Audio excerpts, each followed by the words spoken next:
Hi Kalyan, சீக்கிரம் குதி.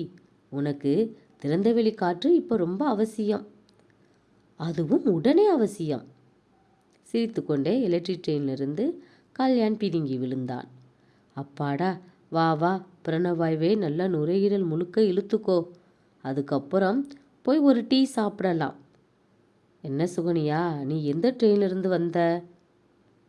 நான் பஸ்ஸிலேயே வந்துட்டேன். உன்னை அப்படியே பிக்கப் பண்ணிட்டு போகலாம்னு தான் காத்துக்கிட்டு இருந்தேன். இன்னைக்கு ரொம்ப வெயில் தானே சுகனியா? சரி சரி, வேர்க்கிறத கொஞ்சம் மற. வியர்வை மேலே இந்த திறந்தவெளி காற்று பட்டு போகிற சுகத்தை கொஞ்ச நேரம் மனசில் வாங்கி அனுபவிப்பா. பிறகு கொஞ்ச நேரம் சரியாயிடும். அதோ அந்த வித்தக்காரி பாடுற என்னையாலும் மேரி மாதாவை கொஞ்சம் காதில் வாங்கு. மனசு கஷ்டமெல்லாம் பறந்து போகும். பிறகு என் கூடவே நடந்து வா. நான் சொல்ல போகிற முக்கியமான விஷயத்தை. ஐயோ, ஏன் இப்படி நெற்றியெல்லாம் சுருங்கிட்டு மரண அவஸ்தையை முகத்தில் காட்டுற? எனக்கு பயமாக இருக்கு கல்யாண். அந்த வித்தக்காரி பாடுற பாட்டில் மனசு குளிர்ந்து போகிறது, வேர்வையில் காத்துப்பட்டதும் மனசு பறந்து போகிறதெல்லாம் முன்ன மாதிரி ஆளுங்களுக்கு மட்டும்தான் சொந்தமான விஷயம். என்ன மாதிரி உன் பாஷையில் இயந்திர ஜீவனுக்கெல்லாம் அப்பாற்பட்ட விஷயம். என்ன கல்யாண், நிஜமாத்தான் சொல்கிறியா? இந்த பாட்டில், இந்த குரலில், இந்த சூழ்நிலையில் உன் மனசு கொஞ்சம் கூட லைக் இல்லையா? மனசுக்குள்ளே ஒரு இதமான ஈர நதி ஊடுருவிக்கிட்டு போகிற மாதிரி ஒரு உணர்வு ஏற்படலையா உனக்கு?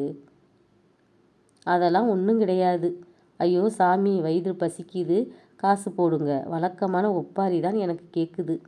பிச்சைக்காரங்களை கண்டதும் ஒதுங்கி ஓடணும் போல தான் தோணுது. அதுதான் எனக்கும் தோணுது. ரயில்வே கம்பி கிராந்தியின் இடைவெளியில் லாகமாய் அந்த புறமாய் போய் நின்று விட்ட கல்யாண்குமாரை நிமிர்ந்து பார்த்தாள் சுகன்யா. அந்த சின்ன இடைவெளியிலும் சட்டையின் காலர் கூட உரசாது. எவ்வளவு லாபகமாய் அந்த புறத்தில் போய் நின்று விட்டான், அவனுடைய பேச்சை போலவே. சுகன்யா போனை எடுத்தாள். சாரி சுகன்யா, காலையில் உன்னோட மூட் அவுட்டையே ஸ்பாயில் பண்ணிட்டேனே. நோ, அதெல்லாம் ஒன்றும் இல்லை கல்யாண். இல்லையே, என் மேலே உனக்கு என்ன கோபம்? அதனால்தான் ஏதோ முக்கியமான விஷயம் சொல்ல போகிறேன்னு கடைசியில் எதுவும் சொல்லாமலே பஸ்ஸில் ஏறிட்டேயே நீ. அப்படியெல்லாம் இல்லை கல்யாண். உங்ககிட்ட பிடிச்ச குணமே உன்னோட முரண்பாடு தான். நான் இந்த வாழ்க்கையோட ஒவ்வொரு ஆசையையும் மூர்க்கமாக நேசிக்கிறேன். மனுஷனுக்குள்ளே விதவிதமாக பூக்குற வானவிலை போல ஒரு சின்ன குழந்தை மாதிரி கண்ணில் தேக்கி வச்சு அன்னார்ந்து பார்த்து ரசிக்கிறதுக்கு பழகிக்கிட்ட. அதே மாதிரி ஒரு சந்தோஷம் எதுவும் இல்லை கல்யாண். ஐயோ, போன்லையும் மறுக்க ஆரம்பிச்சிட்டியா? உங்ககிட்ட எனக்கு பிடிக்காத குணமே இந்த முரண்பாடு தான். இன்றைய நடைமுறைக்கு தேவை நேரடியான பதில்கள். தத்துவ பரிசீலனைக்கு யாரும் இங்கே நேரம் இல்லை. போன் துவாரங்களில் உண்டியல் காசுகளாய் சிரிப்பொலி உதிர்கிறது. சரி சுகன்யா, இன்னைக்கு ஈகா தியேட்டரில் ஃபஸ்ட்டு ஷோவுக்கு ரிசர்வ் பண்ண சொல்லியிருக்கேன். வந்து சேரு. ஒற்றை நட்சத்திரம், சிக்னல் லைட், ஜன சமுத்திரம், தெருவோர கால்வாய், நடபாதை வாசிகள், இவைகளெல்லாம் எங்கேயும் போயிட மாட்டாங்க. அப்படியே ரசித்துக்கிட்டு வந்து சேரு. கல்யாண் படத்தை பார்க்க விடவில்லை. பட விநியோகஸ்தரை போல ஒரே விளம்பர மையம், விளக்கங்கள் வேறு. கல்யாண், ஒன்று சொல்லிக்கிறலாமா? பேசாமல் படத்தை நீயே பார்த்துட்டு வந்து என்கிட்ட கதையை சொல்லேன். நீ சொல்கிற இடத்துல மரமாக வந்து நின்று நான் அதை கேட்குறேன். சுகனியா, என்ன அப்படி சொல்லிட்ட? இது இன்டர்நேஷ்னல் ஃபிலிம் ஃபெஸ்டிவலுக்கு போனது தெரியுமா? உனக்கு எங்கே தெரிய போகுது? இது பக்கா ஆர்ட் ஃபிலிம்ப்பா. கல்யாண், என்ன சொன்ன? பக்கா ஆர்ட் ஃபிலிமா? எப்போ இருந்து ஆர்ட் ஃபிலிமை பற்றியெல்லாம் பேச கற்றுக்கிட்ட? போட்டிக்கு அனுப்பினதுனால எல்லாம் சிறந்த படமாகிடாது. 35 வயது நிரம்பிடுறதுக்கு தகுதியானால் எல்லோரும் எம்பி ஆகிடவும் முடியாது. சரி, முக்கியமான சீன் ஒன்று வரப்போகுது. கோட்டை விட்டுடாத. ரொம்ப நேச்சுரலாக ரியாலிட்டிக்காக கேமரா இந்த கட்டத்தில் விளையாண்டு இருக்குன்னு சொன்னாங்க. இருவரும் திரைக்குள் முழுவதுமாய் நுழைந்தார்கள். படத்தில் இராணுவ போர் நடந்து கொண்டிருக்கிறது. போர் நிகழ்ச்சிகளில் மற்றொரு மறைவில் ஒரு ஜெர்மனிய வீரனும் ஒரு ரஷ்ய பெண்மணிக்கும் இடையே வாழ்வா சாவா என்ற போராட்டமாய். வீரனுடைய இரும்பு பிடியிலிருந்து தப்பிக்க திணறும் அந்த பொண்ணுடைய முக பாவத்தையும் இவளை சுகித்து அழித்தே தீர வேண்டும் என்ற அவனுடைய வெறியும் மாறி மாறி தியேட்டரையே ஒரு உச்ச எதிர்பார்ப்பில் புதைந்து கிடந்தது. சுகன்யா முகம் இறுகி போனாள். தியேட்டரை விட்டு வெளியே வந்ததும் அவள் எதுவுமே பேசவில்லை. கல்யாண்குமார் தான் அவளுடைய மௌன குவியலை கலைத்தான். எப்படி ரியாலிட்டிக்கா படம் எடுத்திருக்காங்க பாத்தியா? நான் சொன்னதுக்கு நீ என்னமோ சொன்னியே. சுகன்யாவின் மனக்கண்ணில் அந்த ரசிய பெண்மணியின் கலங்கமுற்ற முகம் வந்து போனது. கல்யாண் அந்த காட்சியை படமாக்கின இயந்திர நுட்பம் பற்றி விடாது பேசிக்கொண்டே வந்தாள்.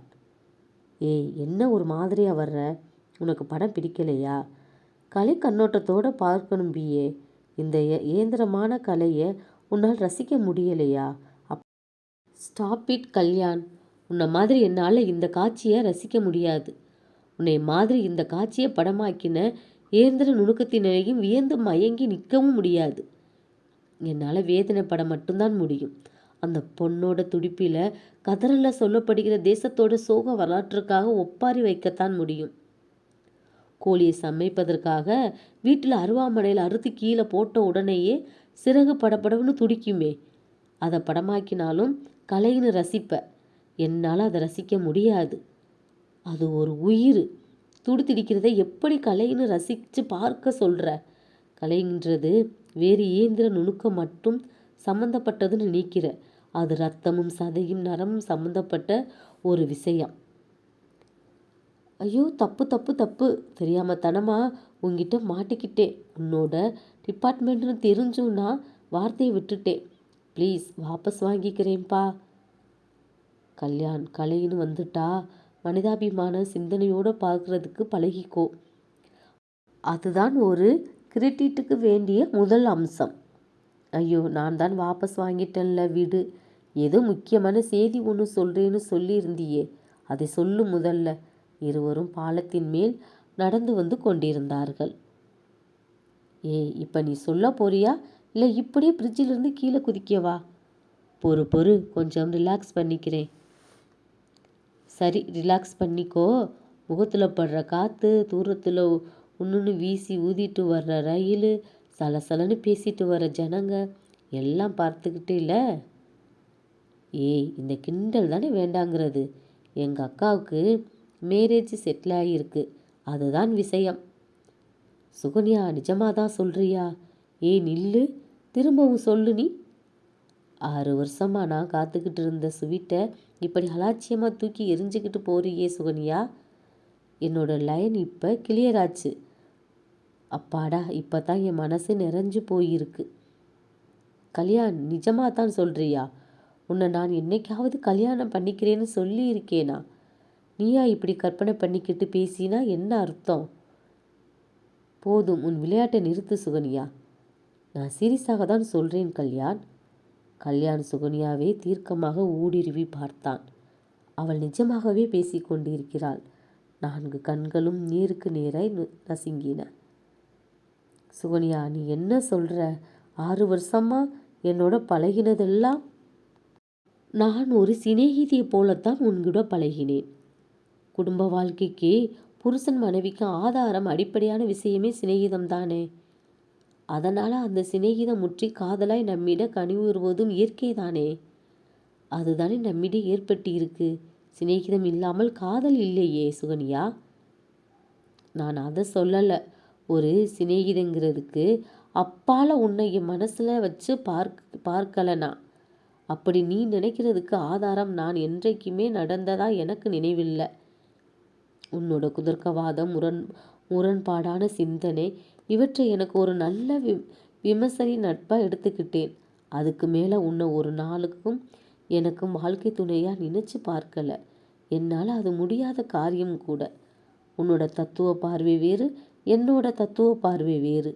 நாம் எப்படி கணவன் மனைவியாக வாழ முடியும்?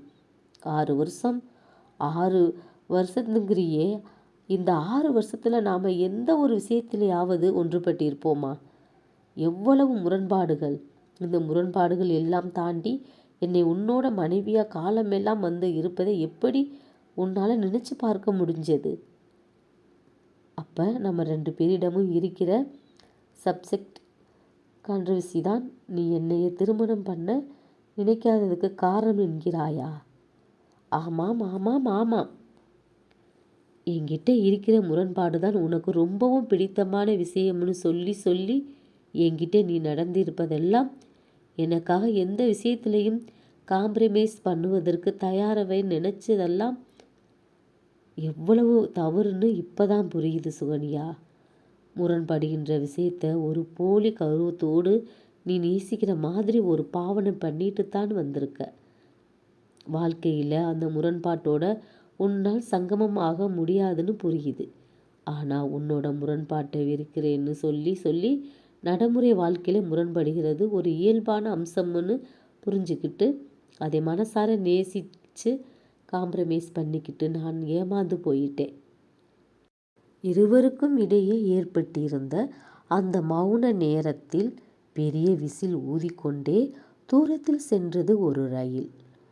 இந்த கதை பிடித்திருந்தால் சப்ஸ்கிரைப் பண்ணுங்கள், லைக் பண்ணுங்கள், ஷேர் பண்ணுங்கள். நன்றி.